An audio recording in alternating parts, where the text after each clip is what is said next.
శ్రీ గురుభ్యో నమ. శ్రీ గురు చరిత్ర అధ్యాయం 28. శ్రీ గణేశాయ నమ. శ్రీ సరస్వత్యై నమ. శ్రీ గురుభ్యో నమ. ప్రస్తావన: వివేకం వలన వైరాగ్యము, తీవ్ర ముముక్షుత్వము కలిగి పూర్వపాపాల నుండి ప్రాయశ్చిత్తం ద్వారా విముక్తి పొందాలన్న పశ్చాత్తాపం కలుగుతుంది. అప్పుడే ప్రాయశ్చిత్తం సార్థకమవుతుంది. శాస్త్రోక్తమైన పాపకర్మ ఫలముల వివరం వినడం వలన ఆత్మనిగ్రహం దృఢతరమవుతుంది. శ్రీగురుడందుకే కర్మ విపాకం ఉపదేశించాడు అని మానసిక భస్మము పాపాలను భయపెట్టున్నది. ఒక వంక ఈశ్వర మహిమను స్మరింపజేసే విభూతి ధారణ గురించి కూడా చెబుతారు. స్వయం ప్రకాశమానుడై మహాదేవుడే మహాభస్మమని ఎవరు చింతన చేస్తారో వారే భస్మదారులలో మహాభాగ్యులు, ముఖ్యులు అని శాస్త్రం. సయేష భస్మజ్యోతి, ఆ పరమేశ్వరుడే భస్మజ్యోతి అని భస్మజాబాలి శృతి. బాహ్యమైన భస్మం అందుకు బాహ్యమైన సహకారి అని గుర్తించాలి. 28, 29 అధ్యాయాలలో ఈ అంశాలను గూర్చిన వివరణ ఉన్నది. కథారంభము: అటుపై జరిగిన వృత్తాంతం సిద్ధయోగి ఇలా చెప్పారు. శ్రీగురుడు ఆ చండాలునితో, నాయనా, ఏ పాపాల వలన ఎలాంటి అధోగతి కలుగుతుందో చెబుతాము విను. ఆచారం పాటించని విప్రుడు హీనజాతిలో జన్మిస్తాడు. తల్లిదండ్రులను, గురువులను, కులస్త్రీని, కులదేవతలను, సత్యమును, అహింసను విడిచినవారు, కన్యాశుల్కం తీసుకునేవారు, అనాచారులతో సాంగత్యం చేసేవారు, తల్లిదండ్రులను, బిడ్డలను, ఆవులను, దూడలను విడదీసిన వారు, భగవంతునికి అర్పించకుండా ఆహారం తీసుకునేవారు, అతిథులను సేవించని వారు, సద్బ్రాహ్మణులను దూషించి అయోగ్యులను గౌరవించేవారు, ఇతరుల భూమిని అపహరించిన వారు, తమ గురువులను, యజమానులను ద్వేషించేవారు, నమ్మకద్రోహం చేసిన వారు, గంగాది తీర్థాలను నిందించేవారు, శ్రాద్ధాది కర్మలు చేయనివారు, శాస్త్రం తెలియకుండానే వైద్యం చేసేవారు, శుద్ధమైన వేదమార్గం విడిచి మంత్రప్రయోగం చేసేవారు, గురువంటే మానవుడేనని చెప్పి వారి తప్పులెంచేవారు, గురునింద విని సంతోషించేవారు, శివకేశవులు వేరన్న భేద బుద్ధితో దేవతలను నిందించేవారు, స్వధర్మం విడిచి పరధర్మం చేపట్టేవారు, అర్హత లేని వారి నుండి మంత్రోపదేశం పొందినవారు, వీరికి చండాల జన్మ వస్తుంది. గురువును, కుటుంబాన్ని విడిచిన వారికి ఘోరమైన వ్యాధులు వస్తాయి. ఇతరుల రహస్యాలను, పాపాలను బయటపెట్టి చాటిన వారికి జన్మాంతరంలో గుండె జబ్బు వస్తుంది. గర్భస్రావం చేయించుకున్న స్త్రీ మరుజన్మలో గొడ్రాలవుతుంది. లేకుంటే ఆమెకు పుట్టిన బిడ్డలందరూ చనిపోతుంటారు. ధర్మశాస్త్రము, పురాణము వినని వారికి గుడ్డితనము, చెవుడు వస్తాయి. పతితులతో స్నేహం చేసిన స్త్రీ గాడిదగాను, బ్రహ్మహత్య వలన క్షయరోగము, ధర్మవిరుద్ధమైన రతి వలన కుష్ఠరోగము, నమ్మకద్రోహం వలన అన్నద్వేషము, అజీర్ణము కలుగుతాయి. ఇతరుల సేవకుల మనస్సులను విరిచి వారి చేత తమ సేవ చేయించుకునే వారికి చెరసాల ప్రాప్తిస్తుంది. పుణ్యకర్మలను నిరసించేవారు, వారి మాటలు నమ్మినవారు, ప్రజాహితకర్మలైన చెరువులు, బావులు, తోటలు, మార్గాలు, యజ్ఞాలను ధ్వంసం చేసేవారు, ఏకాదశి మొదలైన వ్రతాలలో పగలు భుజించేవారు, దానమిచ్చే దానిని తిరిగి స్వీకరించేవారు, ఇచ్చిన మాట తప్పేవారు, పరధర్మమును అనుష్ఠించేవారు, తమ పుణ్యాలు ఇతరుల పాపాలు ఏకరువు పెట్టేవారు, దాంభికుడు, దుస్సంగుడు, యంత్ర మంత్రాలతో ఇతరులను చంపేవారు, కర్మభ్రష్టులు, ఇతరులకు సంతాపం కలిగించేవారు, మరణించాక యమలోకంలో సూక్ష్మ శరీరంతో శిక్షలు అనుభవించి తర్వాత చండాలయోనుల్లో జన్మిస్తారు. నామధారకుడు, స్వామి, నాకొక సందేహం ఉన్నది, కానీ కథకు అంతరాయమని అడగడానికి సందేహిస్తున్నాను అన్నాడు. సిద్ధుడు, నీవు అడగడం వల్ల కలిగే అంతరాయం కంటే మనస్సులోని సందేహం వల్ల నీ శ్రద్ధ చెల్లించే ప్రమాదమే ఎక్కువ, కనుక సందేహ నివృత్తి చేసుకోవడమే శ్రేష్టం అన్నారు. అప్పుడు నామధారకుడు, స్వామి, మరణం తర్వాత పూర్వకర్మ ఫలాన్ని యమలోకంలో ఒకసారి అనుభవించాక మరుజన్మలో చండాలయోనిలో జన్మించి మరొకసారి అనుభవించడం సమంజసమా అన్నాడు. అందుకు సిద్ధుడు ఇలా వివరించాడు. భౌతిక దేహం ఒక పరిమితిలోని కష్టసుఖాలను మాత్రమే అనుభవించగలదు. అందుకే దానిని మరణావధి శరీరము లేక పతనావధి శరీరము అంటారు. దీంతో అనుభవించవీలు లేని అపారమైన కర్మఫలాన్ని పరలోకంలో సూక్ష్మమైన యాతనా శరీరంతో జీవుడు అనుభవిస్తాడు. భౌతిక శరీరంతో అనుభవించవలసిన వాటిని మరలా జన్మించి అనుభవిస్తాడు. నామధారకుడు, ఏ పాపాల వల్ల ఏ జన్మలు వస్తాయో ఉదహరించండి అంటే సిద్ధుడు ఇలా చెప్పారు. ఏమి చేస్తే చండాల జన్మ కలుగుతుందో కొంత చెప్పాను. అంతేగాక క్రోధము, సూద స్త్రీల పట్ల కామాసక్తి, ఎద్దునెక్కుట, అల్లము, ఆకులు మొదలైన రసవస్తువులను, వేదాలను అమ్ముట, భగవదర్పితం కాని ఆవు పాలు త్రాగుట, నిషిద్ధాన్నము, దుర్మార్గుల నుండి దానం స్వీకరించడము, ఇతరుల జీవనాధారం అపహరించడం, సంధ్యాకాలంలో నిద్రించడం, బ్రాహ్మణుడికైనా మరుజన్మలో చండాల జన్మ కలిగిస్తాయి.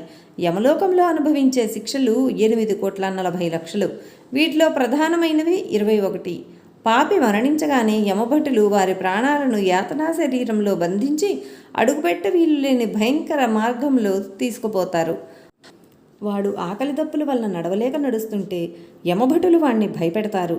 వాడు మూర్ఛపోతే వాణ్ణి లేపి చీము నెత్తురు ప్రవహించే వైతరిణి నదిలో ముంచుతూ లాక్కుపోతారు. ఇలా యమలోకంలో శిక్షలు అనుభవించాక వాడు భూమిపై జన్మిస్తాడు, లేక వాసనా బలం వలన భూతంగానో ప్రేతంగానో ఉండి శిక్షను అనుభవిస్తాడు. గురుద్రోహి, విపురులను పరాభవించినవాడు బ్రహ్మరాక్షసులవుతారు. హీనులను సేవిస్తే గాడిదగాను, అతిథిని విడిచి భుజిస్తే కోడిగాను, ద్రవ్యాపహారి ఒంటెగాను, ఫలపత్రాదులు దొంగిలిస్తే కోతిగాను, తేనె దొంగిలిస్తే పక్షిగాను, మాంసం అపహరిస్తే గ్రద్దగాను, అన్నం అపహరిస్తే మిడతగాను, జలం అపహరిస్తే చాతక పక్షిగాను, ధాన్యం అపహరిస్తే మిడతగాను, విషం అపహరిస్తే తేలుగాను జన్మిస్తారు. స్వర్ణాపహారి క్రిమికీటకాదులుగాను పక్షిగాను పుడతాడు. గడ్డి దొంగిలిస్తే పశువుగాను, మంత్రరహితంగా భుజిస్తే కాకిగాను, మిత్రద్రోహి గ్రద్దగాను జన్మిస్తారు. బ్రహ్మహంతకుడు క్షయరోగిగాను, గ్రంథచోరుడు గ్రుడ్డిగాను, గణార్ధచోరుడు గండరోగిగాను, పరద్రవ్యాపహారి సంతానహీనుడుగాను, వస్త్రచోరుడు చర్మరోగిగాను అవుతారు. అసత్యమాడేవాడు, ఆహారం దొంగిలించేవాడు గుల్మరోగులు అవుతారు. నూనె అపహరిస్తే సుఖరోగము, విశ్వాసఘాతుకునికి వాంతులు, దైవధనం అపహరిస్తే పాండురోగము వస్తాయి. రోగాలన్నీ పాప ఫలితాలే. పరస్త్రీ గమనం వలన 100 జన్మలు కుక్కగా పుడతాడు. పరస్త్రీ భగదర్శనం వలన గుడ్డితనము, బంధుభార్య గమనం వలన గాడిద, పాము జన్మలు, పరస్త్రీ ఆలింగనం వలన గుండెపోటు కలుగుతాయి. నామధారకుడు శ్రద్ధగా విని, స్వామి, ఇదివరకు తెలుసో తెలియకో పాపం చేస్తే దాన్ని పోగొట్టుకునే ఉపాయమే లేదా అన్నాడు. అందుకు సిద్ధుడు, త్రివిక్రమ భారతికి కూడా ఈ సందేహమే కలిగింది. ఆయన అడిగితే శ్రీగురుడు ఇలా చెప్పారు, నాయన, నిజమైన పశ్చాత్తాపమే అందుకు మొదటి మెట్టు. అటు తర్వాత వెనుక తాను చేసిన పాపానికి ప్రాయశ్చిత్తం చేసుకుని తప్పును సభలో చెప్పుకొని సభ విధించిన శిక్షను అనుభవించుకోవాలి. తగిన కృత్యాది వ్రతాలు ఆచరిస్తే పాపం నశిస్తుంది. అలా చేయడానికి తగిన శక్తి లేకుంటే గోదానం వల్ల కానీ, లేక గోవు యొక్క వెలను దానం చేయడం వల్ల కానీ పాపం పోతుంది. 10 స్నానాలు, 200 ప్రాణాయామాలు, సువర్ణ దానాల వలన కొంత పాపం నశిస్తుంది. సద్గురు సేవ వలన మాత్రం మహాపాపాలు కూడా మటుమాయమవుతాయి. అంతటి సాధనం ఇంకొకటి లేదు. రాజాపత్య కృత్యం అంటే మొదటి 3 పగళ్ళు, తర్వాత 3 రాత్రుల యందు మాత్రమే భుజించాలి. తర్వాత 3 రోజులు అయాచితంగా లభించినదే భగవత్ప్రసాదంగా తింటూ ఉపవసించాలి. మరో 3 రోజులు పూర్తి ఉపవాసం చేయాలి. 10,000 గాయత్రి జపము, అందులో 10వ వంతు గాయత్రి హోమము చేసి 12 మంది బ్రాహ్మణులకు భోజనం పెట్టి గోదానం కానీ, లేక గురిగింజ ఎత్తు బంగారం కానీ దానం ఇవ్వాలి. శుక్లపాడ్యమి నాడు 1 ముద్దతో మొదలుపెట్టి పూర్ణిమ వరకు రోజుకొక ముద్ద పెంచుకుంటూ రావాలి. పౌర్ణమి నాడు 15 ముద్దలు భుజించాక మరలా రోజుకొక ముద్ద తగ్గించుకుంటూ వచ్చి అమావాస్య నాడు ఉపవసించాలి. ఇలా చంద్రకళలను అనుసరించి భుజించడం చాంద్రాయణ వ్రతం. అసలు పగలు 12, రాత్రి 15 ముద్దలు తీసుకునడమే ఆరోగ్యానికి మంచిది. స్వల్ప భోజనమో లేక పాలు మాత్రమో మాసం సేవిస్తే పాపశుద్ధి కలుగుతుంది. మారేడు దళాలు, రావి మండలు, పద్మాలు మొదలుగున్నవి నీటిలో వేసి స్నానం చేస్తే కొంత పాపం నశిస్తుంది. గంగా స్నానము, రామేశ్వరంలో సముద్ర స్నానము, పుణ్యక్షేత్రంలో అనుష్ఠానము వల్ల కూడా పాపాలు నశిస్తాయి. 1,00,000 గాయత్రి జపం వలన మద్యపాన దోషము, 1,00,000 గాయత్రి వలన బ్రహ్మహత్య పాపము, 7,00,000 జపం వలన స్వర్ణం దొంగిలించిన పాపము పోతాయి. సర్వపాపనాశనానికి పావమాన సూక్తం 610, ఇంద్రమిత్రము అను 2 సూక్తాలతోనూ, కన్యసూనం అనే సునస్సేఫ సూక్తాలతోనూ, శమ్న ఇంద్రాగ్ని అనే శాంతి సూక్తాలతోనూ, త్రిసుపర్ణం, పౌరుషం, నాచికేతం, అఘమర్షణం అనే సూక్తాలతోనూ ఒక 6 నెలలు వేదపారాయణ చేస్తే మహాపాపాలు కూడా తొలగుతాయి. సర్వపాప శాంతి కోసం దర్భసహితమైన తీర్థాన్ని, పంచగవ్యాన్ని అనగా ఆవు యొక్క పంచతము, పాలు, పెరుగు, వెన్న, నెయ్యి స్వీకరించాలి. భార్యాభర్తలిద్దరూ పాపం చేస్తే ఇద్దరూ ప్రాయశ్చిత్తం చేసుకోవాలి. స్వయంగా పాపం చెయ్యకపోయినా పాపలు సహవాసం చేసినా కూడా ప్రాయశ్చిత్తం అనుభవించాలి. నామధారక నిండు కళ్ళు ముంతను ఎంతకాలం గంగానదిలో పెట్టినా ముంతలోని కళ్ళు బయటకు, నీళ్లు ముంతలోకి ఒక్క చుక్కైనా ఎక్కవు. అలానే భగవంతునిపై భక్తి లేకుండా ఎన్ని ప్రాయశ్చిత్తాలు చేసుకున్నా పాప విముక్తి కలగదు. తర్వాత శ్రీగురుడు ఆ చండాలునితో, నీవు తల్లిదండ్రులను విడిచిపెట్టడం వలన, గురువులను దూషించి వారిని విడిచి వేరే ఉన్నందువలన నీకు ఈ చండాల జన్మ లభించింది. నెల రోజులు సంగమంలో స్నానం చేస్తే క్రమంగా శుద్ధుడివై వచ్చే జన్మలో సద్బ్రాహ్మణుడుగా జన్మిస్తావు అని చెప్పారు. అప్పుడు ఆ చండాలుడు, స్వామి, మీ కటాక్షమనే గంగా ప్రవాహం వల్ల నేను పాప విముక్తుడనయ్యాను. మానస సరోవరంలో మునిగిన కాకి హంసగా మారినట్లు, పరశువేదిని త్రాకిన ఇనుము బంగారమైనట్లు, మీ దర్శనం వలన పవిత్రుడనైన నాకు ఇవన్నీ ఎందుకు? నాకు జ్ఞానం కలిగేలా మీరు అభిమంత్రించి నన్ను విపురుల్లో చేర్చండి అని వేడుకున్నాడు. శ్రీగురుడు, పూర్వపాప కర్మ ఫలితంగా ఇలాంటి రక్తమాంసాలు పంచుకొని పుట్టి పెరిగిన నీకు అదెలా సాధ్యం? పూర్వం విశ్వామిత్రుడు బ్రహ్మర్షిని అనిపించుకోవాలని కొన్ని వందల కొద్ది సంవత్సరాలు మహాతపస్సు చేసి తనకది ప్రసాదించమని ఇంద్రాది దేవతలను కోరాడు. ఆ పని వశిష్ఠ మహర్షి వలన కావలసిందే గాని తమ వల్ల కాదని ఆ దేవతలు చెప్పారు. అప్పుడు అతడు వశిష్ఠ మహర్షిని ఆశ్రయించగా ఆయన అది సాధ్యపడదని చెప్పారు. అందుకు విశ్వామిత్రుడు కోపించి వశిష్ఠుని 100 కొడుకులను చంపాడు. వశిష్ఠుడు అతన్ని శిక్షించలేదు కానీ అతడు బ్రహ్మర్షిని మాత్రం అంగీకరించలేదు. విశ్వామిత్రుడు క్రోధంతో ఒక పెద్ద బండనెత్తి వశిష్ఠ మహర్షి పైన వేయాలనుకున్నాడు. కానీ తిరిగి ఆలోచించుకొని, వశిష్ఠుడు మరణిస్తే నేను బ్రహ్మర్షిని అంగీకరించగలవారెవరు? దేవర్షులందరూ ఆయనను అనుసరించేవారే కదా. ఈయన్ను చంపడం వల్ల నాకు లేనిపోని బ్రహ్మహత్యా పాతకం కూడా చుట్టుకుంటుంది అని తలచి పశ్చాత్తాపంతో ఆయన పాదాల మీద పడ్డాడు. అప్పుడు ఆ మహర్షి, నాయనా, ముందు నీవు సూర్యకిరణాలతో నీ శరీరాన్ని తప్పింపజేసుకుని కొత్త శరీరం చూపు అన్నాడు. విశ్వామిత్రుడు అంగీకరించి సూర్యకిరణాల వల్ల తన దేహం మాడిపోయి కొత్త దేహం వచ్చే వరకు తపస్సు చేసి తిరిగి వచ్చాడు. అప్పుడు అతడు బ్రహ్మర్షి అయ్యాడని వశిష్ఠుడు అంగీకరించాడు. అలాంటిదేమీ చేయకుండానే నీకు అదెలా సాధ్యం? పూర్వం నీవు చేసిన పాపానికి పశ్చాత్తాపం చెంది నేను చెప్పినట్లు చేస్తే ముందు జన్మలో నీవు సద్బ్రాహ్మణుడవవుతావు, వెళ్ళు అన్నారు. కానీ పేదవానికి పెన్నిది దొరికినా, మృత్యుముఖంలో ఉన్నవానికి అమృతం దొరికినా, ఆకలిగొన్న పశువుకు గడ్డి దొరికినా వాటిని విడువలేనట్లు పూర్వజన్మ స్మృతి పొందిన ఆ చండాలుడు స్వామి మాటలకు అంగీకరించక మాలపల్లెకు వెళ్లకుండా అక్కడే కూర్చున్నాడు. కొంతసేపటికి అతని భార్యాబిడ్డలు వచ్చి అతన్ని ఇంటికి రమ్మని పిలిచారు. అతడు, నేనిప్పుడు సద్బ్రాహ్మణుడను, నన్ను తాకొద్దు, దూరంగా పోండి అన్నాడు. ఆమె ఆశ్చర్యపోయి, ఏమయ్యా, నీకేమన్నా పిచ్చి పట్టిందా అనగానే అతడు ఆమెను కొట్టబోయాడు. ఆమె భయపడి ఏడుస్తూ శ్రీగురునికి నమస్కరించి, బాబు, ఇతడు నాపై ఎప్పుడూ ఎంతో ప్రీతిగా ఉండేవాడు. ఇతడికి మది చెల్లించింది. నన్నిప్పుడు ఎక్కడికి వెళ్ళమంటాడో చెప్పమనండి. నేను ఇంక ఈ బిడ్డల్ని ఎలా పోషించేది? స్వామి, మీరే ఈయనకు బుద్ధి మార్చాలి, లేకుంటే నేను ఇక్కడ ఉరేసుకుంటాను అని గోలపెట్టింది. శ్రీగురుడు నవ్వుతూ అతనికేసి చూస్తూ, నాయనా, ఇకనైనా నా మాట విని ఇంటికెళ్ళు. భార్య పిల్లల్ని ఏడిపిస్తే నీకింక సద్గతి లభిస్తుందా? సాంసారిక సుఖం అనుభవిస్తూనే నీవు జన్మ పరంపర నుండి బయటపడగలవు. లేకుంటే ముందే పెళ్లి చేసుకోకుండా ఉండవలసింది. సూర్యచంద్రుల సాక్షిగా పెళ్లి చేసుకున్న దాన్ని విడిచిపెడితే నీకు మహాపాపం వస్తుంది అన్నారు. అతడు చేతులు కట్టుకొని, స్వామి, నేను సద్బ్రాహ్మణుడనన్న జ్ఞానం కలిగాక అలా చేయడం నాకెలా సాధ్యం అన్నాడు. శ్రీగురుడు నవ్వుకొని, ఇతని ఒంటి మీదనున్న విభూతి తొలగిస్తే గానీ ప్రయోజనం లేదు అని తలచారు. ఆయన ఒక శిష్యుని పిలిచి ఒక శ్రీమంతుడు పిసినారి అయిన బ్రాహ్మణుని తీసుకుని రమ్మని పంపారు. అతడు గ్రామానికి వెళ్ళి ధనాశతో వాణిజ్యం చేసుకుంటున్న ఒక పిసినారి బ్రాహ్మణుని తీసుకొచ్చాడు. అతడితో, స్వామి, నాయనా, నీవితనికి స్నానం చేయించు, అప్పుడు ఇతనికి తిరిగి తన కుటుంబంపై మమకారం మేల్కొంటుంది అని ఆదేశించారు. వెంటనే ఆ వ్యక్తి కుండతో నీళ్లు తెచ్చి పూర్వజన్మ స్మృతి పొందిన ఆ చండాలుని తలపై కుమ్మరించాడు. అతని వంటిపైనున్న విభూతి కొట్టుకుపోయిన వెంటనే అతడు ముందు జరిగిందంతా మర్చిపోయి భార్యాబిడ్డలతో, ఇంతకుముందు కొద్దిసేపు నాకు మతిపోయినట్టయింది. ఇందుకు మీరందరూ ఇక్కడికి ఎందుకు వచ్చారు? నేను ఒంటరినన్న భయం మీకెందుకు? ఇది పగలే కదా అన్నాడు. వారు జరిగిందంతా చెప్పారు. అతడు వారితో కలిసి ఇంటికెళ్ళాడు. ఈ సన్నివేశమంతా చూచిన వారు ఆశ్చర్యపోయారు. అదంతా చూచి విస్తుపోయిన త్రివిక్రమ భారతి, స్వామి, మీరు అతనికి ప్రసాదించిన జ్ఞానం క్షణంలో ఎలా పోయింది అని అడిగాడు. శ్రీగురుడు నవ్వి, అతనికి ఆ భస్మం వల్ల జ్ఞానం కలిగింది. అది కడిగి వేయగానే తొలగిపోయింది. భస్మ మహిమ అలాంటిది కాబట్టే శివుడు దానిని ధరిస్తాడు. దానికి తోడు ఆ భస్మానికి మహాత్ముల స్పర్శ ఉంటే మరింత ప్రభావితమై బ్రహ్మజ్ఞానాన్ని కూడా ప్రసాదించగలదు అన్నారు. అప్పుడు త్రివిక్రమ భారతి భస్మ మహిమ గురించి వివరించవలసిందిగా శ్రీగురుడిని ప్రార్థించాడు. శ్రీదత్తాయ గురవే నమః. శ్రీ శ్రీపాద శ్రీవల్లభాయ నమః. శ్రీ నృసింహ సరస్వత్యై నమః. జై గురుదేవదత్తకు జై. శ్రీ గురుభ్యో నమః. శ్రీ గురుచరిత్ర అధ్యాయం 29. శ్రీ గణేశాయ నమః. శ్రీ సరస్వత్యై నమః. శ్రీ గురుభ్యో నమః. నామధారకుడు సంతోషించి శ్రీగురుడు స్వయంగా భస్మ మహత్యాన్ని ఏమి వివరించారో సెలవీయండి అని కోరాడు. అప్పుడు సిద్ధయోగి ఇలా చెప్పారు.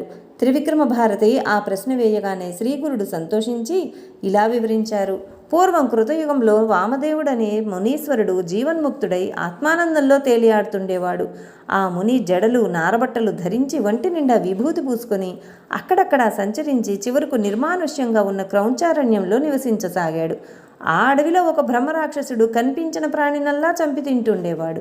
వాడు ఈ మునిని చూచి ఆయన్ను మృంగదలిచి ఆయన మీదకు వచ్చాడు. ఆ ముని నిర్లిప్తుడుగా చూస్తుండిపోయాడు. అతడు చంపడానికై ఆయన్ను త్రాకగానే ఆయన శరీరం మీది భస్మం అతనికి అంటుకొన్నది. వెంటనే ఆ రాక్షసునికి పూర్వజన్మ స్మృతి కలిగింది. ఈ ప్రపంచంలో ఏదైనా లభిస్తుందేమో కానీ సత్పురుషుల దర్శనం లభించడం ఎంతో కష్టం. అన్ని ఘోర పాపాలు చేసిన ఆ రాక్షసునికి కూడా ఆ ముని యొక్క స్పర్శ తగులగానే అతడి హృదయం శాంతించి విశేషమైన జ్ఞానం ఉదయించింది. అతడు ఆ మునిశ్రేష్ఠుని పాదాలపై పడి, గురుత్తమా, నీవు సాక్షాత్తు భగవంతుడువు. నీ కటాక్షం వల్ల నా పాపాలన్నీ తొలగిపోయాయి. నా పాపపు తలంపులన్నీ ఆగిపోయాయి. నన్ను క్షమించు అని వేడుకున్నాడు. అప్పుడు వామదేవ మహర్షి, నీవెవడవు, నీవి అడవిలో ఎందుకున్నావు అని అడిగారు. ఆ రాక్షసుడు నమస్కరించి ఇలా చెప్పాడు. స్వామి, మీ దయ వల్ల నాకు పూర్వజన్మలన్నీ గుర్తొచ్చాయి. నాకు 25 జన్మల క్రిందట ఉత్తమమైన జన్మ లభించింది. అప్పుడు నేను దుర్జయుడు అను పేరు గల యవనరాజును. అప్పుడు నేను ఎన్నో పాపాలు చేసి ప్రజలకు ఎన్నో బాధలు కలిగించాను. మదోన్మత్తుడనై పరస్త్రీలనెందరినో చేజిక్కించుకొని మరెందరినో బలాత్కారం చేశాను. తర్వాత వారి ముఖమైనా చూసేవాణ్ణి కాదు, వారి గతేమీ పట్టించుకునేవాణ్ణి కాదు. ఒకప్పుడు వాళ్ళందరూ కలిసి నాకు శాపమిచ్చారు. అయినా నేను లెక్క చేయక తప్పతాగి ఇంకెందరినో భ్రష్టులను చేశాను. చివరకు నాకు క్షయరోగం వచ్చింది. అప్పుడు నన్ను శత్రురాజులు జయించి నా రాజ్యం ఆక్రమించుకున్నారు. అప్పుడు నేను ఎన్నో కష్టాలు పడి చివరకు చనిపోయాను. తర్వాత 10,000 సంవత్సరాలు నరకంలో ఘోరమైన బాధలను అనుభవించి తర్వాత 100 సంవత్సరాలు పిశాచమై సంచరించాను. తర్వాత జన్మలో పులిగా జన్మించాను. తర్వాత కొండచిలువ, తోడేలు, ఊరపంది, కుక్క, నక్క, జింక, కుందేలు, కోతి, గ్రద్ద, కప్ప, కాకి, ఎలుగుబంటు, అడవికోడి, గ్రుడ్డిగాడిద, పిల్లి, కప్ప, తాబేలు, కాకి, చేప, పందికొక్కు, గుడ్లగూబ, ఏనుగు, పిల్లి అనే 24 జన్మలెత్తి 25వ జన్మలో ఈ విధంగా బ్రహ్మరాక్షసుడినయ్యాను. ఇప్పుడు మీరు నా కంటపడగానే మేము మింగాలన్న గర్భాత్రంలో మీ మీదకొచ్చి మిమ్మల్ని తాకగానే నాకు ఈ జ్ఞానం కలిగింది. నేను చేసిన పాపాలన్నీ ఒక్కసారిగా తుడిచిపెట్టుకుపోయాయి. ఇక నాకు జన్మరాహిత్యం ప్రసాదించు, రక్షించు. నాకేనాటి పుణ్యమో కించిత్ ఉండడం వలన మీరు నాకు లభించారు. స్పృశించినంత మాత్రానే నాకింత జ్ఞానం ప్రసాదించిన మీరు నిశ్చయంగా పరమేశ్వరులే. కానీ నా వంటి నికృష్టుడికి ఇంతటి జ్ఞానం ఎలా కలిగిందో తెలపండి అని ప్రార్థించాడు. అప్పుడు వామదేవుడు, ఇది నా మహిమ కాదు, నా వంటిపైనున్న భస్మం యొక్క మహిమే. దాని మహత్యం పూర్తిగా తెలుసుకున్నవాడే లేడు. సాక్షాత్తు పరమేశ్వరుడే దాన్ని ధరిస్తాడంటే దాని మహిమ వేరే చెప్పాలా? అందుకొక నిదర్శనం చెబుతాను. పూర్వం కర్మభ్రష్టుడు, దురాచారుడు అయిన ఒక ద్రవిడ బ్రాహ్మణుడు ఉండేవాడు. అతడొక సూదస్త్రీని చేరదీసినందుకు ఊరంతా అతన్ని వెలివేశారు. చివరికి అతని తల్లిదండ్రులు కూడా అతన్ని చేరనివ్వలేదు. క్రమంగా అతడు తాను త్రాగుడుకు బానిసై అందుకు డబ్బు లేక దొంగతనం చేస్తుండేవాడు. ఒకనాడతడు తప్పతాగి ఆ సూదస్త్రీ వద్దకెళ్ళగానే అక్కడ వేరొక ప్రియుడు ఎదురై అతన్ని చితకబాది ఊరి బయట ఒక గోతిలో పారవేశాడు. అతడు కొన ఊపిరితో పడి ఉండగా చూచి శవం అనుకొని పక్కనే బూడిదలో పడుకొని ఉన్న ఒక కుక్క పీకు తినడానికి వచ్చి అతన్ని నకసిక పర్యంతమూ వాసన చూసింది. అప్పుడు దాని వంటి మీదనున్న బూడిద కొంచెం అతడి తలపైన పడింది. కొద్దిసేపట్లో అతడికి అవసాన దశ రాగానే యమదూతలు వచ్చారు. ఇంతలో ఎక్కడి నుండి వచ్చారో గాని శివదూతలు వచ్చి వాళ్లను తరిమివేశారు. అప్పుడు యమధర్మరాజు అక్కడికి వచ్చి వారిని కారణమడిగాడు. అప్పుడు ఆ శివకింకరులు ఆ శవంపైనున్న విభూతి చూపి, విభూతి పూసుకున్న వారందరినీ కైలాసానికి తీసుకొని రమ్మని మా పరమశివుడు ఆదేశించాడు. భస్మం ధరించిన వారి పాపాలన్నీ నశిస్తాయి అని చెప్పారు. కనుకనే ఓ రాక్షసుడా, నేను భక్తితో విభూతి ధరిస్తాను అని నామదేవుడు చెప్పాడు. అప్పుడు ఆ రాక్షసుడు, స్వామి, సాక్షాత్తు మీరు ఆ పరమేశ్వరులే. నా పూర్వపుణ్యలేశం వలన మీ దర్శనము, ఈ జ్ఞానము లభించాయి. ఇకనైనా నన్ను ఉద్ధరించు. అంతటి మహత్యం గల ఆ భస్మాన్ని ఏ విధంగా ధరించాలో వివరించు అని వేడుకున్నాడు. వామదేవుడు ఇలా చెప్పాడు. ఒకప్పుడు శివుడు తన గణాలతో కలిసి క్రీడించడానికి మందర పర్వతానికి వచ్చాడు. అచ్చటికి ఇంద్రాది దేవతలు, గంధర్వులు, యక్షులు, కింపురుషులు, సిద్ధులు, సాధ్యులు, వశిష్ఠ, నారదాది ఋషులు, బృహస్పతి మొదలైన వారందరూ చేరారు. అప్పుడు వారి మధ్య సింహాసనం మీద శివుడు కూర్చున్నాడు. కర్పూర కాంతిగల దేహంతో, జడలు, నాగాభరణాలు, చంద్రవంక, సకలాయుధాలు ధరించిన ఆయన ఎర్రని వస్త్రాలు ధరించి ఉన్నాడు. అప్పుడు ఆ సభలో నుండి సనత్కుమారుడు లేచి నమస్కరించి, స్వామి, లోకల పాపాలు తొలగించిన వారికి సులభంగా ముక్తినివ్వగల ఉపాయం ఏదైనా చెప్పవలసింది అని ప్రార్థించాడు. అప్పుడు ఆ పరమశివుడు ఇలా బోధించాడు. సులభంగా 4 పురుషార్థాలను ప్రసాదించగలది భస్మంతో త్రిపుండ్రాలు ధరించడం. భస్మం కోసమని సంకల్పించి గోమయం అనగా ఆవు పేడ సేకరించి దానితో హోమం చేయాలి. అలా చేయగా వచ్చిన భస్మాన్ని సద్యోజాతం అనే మంత్రంతో చేతిలోకి తీసుకొని అగ్నిరీత్య అనే మంత్రంతో అభిమంత్రించి మానసోక్త అనే మంత్రం చదువుతూ దాన్ని బొటనవేలుతో నలిపి త్రయంబకం అని చెబుతూ శిరస్సును ధరించాలి. తర్వాత త్రయాయుషం జమదగ్నే అనే మంత్రాలతో త్రిపుండ్రాలు దర్శించాలి. ఆ మూడింటిలో ఏ రేఖ కూడా కొనలు దాటకూడదు. ఆ రేఖల్లో మొదటిది, చివరిది, మధ్యమ, అనామిక అనే వేళ్లతో అద్దుకున్నాక అప్పుడు బొటనవేలుతో కుడివైపు నుండి ఎడమ ప్రక్కకు మధ్యరేఖ దిద్దుకోవాలి. వీటిలో మొదటి రేఖకు అకారము వర్ణము, గార్హపత్యాగ్ని, భూతత్వం, రజోగుణం, ఋగ్వేదం, క్రియాశక్తి, ప్రాతస్సదనము, బ్రహ్మదేవత. రెండవ రేఖకు ఉకారము వర్ణము, దక్షిణాగ్ని, ఆకాశతత్వం, యజుర్వేదం, మాధ్యం దిన సవనములకు సంకేతము, ఇచ్ఛాశక్తి, విష్ణుదేవతకు చిహ్నం. మూడవ రేఖకు మకారము, ఆహవనీయాగ్ని, సత్వగుణము, జ్ఞానశక్తి. తృతీయ సవనము శివునికి సంకేతము. ఇలా భావించి త్రిపుండ్రం ధరించాలి. ఈ రీతిన భస్మం ధరించిన మోక్షులకు ముక్తి లభిస్తుంది. మిగిలిన వారికి వారు కోరిన పురుషార్థాలు లభిస్తాయి. కనుక 4 ఆశ్రమాలకు చెందిన వారు భస్మం ధరించాలి. దానివల్ల పాపాలు నశించి పుణ్యం చేకూరుతుంది. ఈ విధానం తెలియకపోయినా సంపూర్ణమైన విశ్వాసంతో భస్మం ధరించినా చాలు, పాపాలన్నీ నశిస్తాయి. భూమిపైనున్న తీర్థాలన్నింటిలో స్నానం చేసినంతటి పుణ్యము, మంత్రాలన్నీ అనుష్ఠానం చేసిన ఫలితము లభించడమే గాక ఇతరులకు కూడా ఉత్తమ గతి లభిస్తుంది. వ్యాధి భయం తొలగి దీర్ఘాయువు, ఐశ్వర్యము, జ్ఞానము లభిస్తాయి అని శివుడు చెప్పాడు. కనుక ఓ రాక్షసుడా, ఈ భస్మం వల్లే నీకింతటి జ్ఞానం కలిగింది అని చెప్పి కొంచెం భస్మం మంత్రించి వామదేవ మహర్షి ఆ రాక్షసుడికి ప్రసాదించాడు. దానిని ధరించి ఆ రాక్షసుడు ముక్తుడై మహర్షికి ప్రదక్షిణము నమస్కారము చేసి స్వర్గానికి వెళ్ళిపోయాడు. వామదేవుడు త్రిమూర్తి అవతారము, జీవులను ఉద్ధరించడానికి మానవాకృతిలో భూమిపై సంచరిస్తుంటాడు. ఈ భస్మ మహిమ గురించి సౌనకాది ఋషులకు సూత మహాముని కూడా చెప్పాడు. శ్రీగురుడు వివరించి చెప్పిన భస్మ మహిమ గురించి విని త్రివిక్రమ భారతికి ఆయనకు నమస్కరించి తన ఆశ్రమానికి వెళ్ళిపోయాడు. శ్రీ దత్తాయ గురవే నమః. శ్రీ శ్రీపాద శ్రీవల్లభాయ నమః. శ్రీ నృసింహ సరస్వత్యై నమః. లైక్ చేయండి, షేర్ చేయండి, సబ్స్క్రైబ్ చేయండి. సబ్స్క్రైబ్ చేసుకున్నవారు పక్కనే ఉన్న బెల్ ఐకాన్ ప్రెస్ చేసి ఆల్ అని ప్రెస్ చేస్తే నా నోటిఫికేషన్స్ వెంటనే మీకు అందుతాయి. Thank you.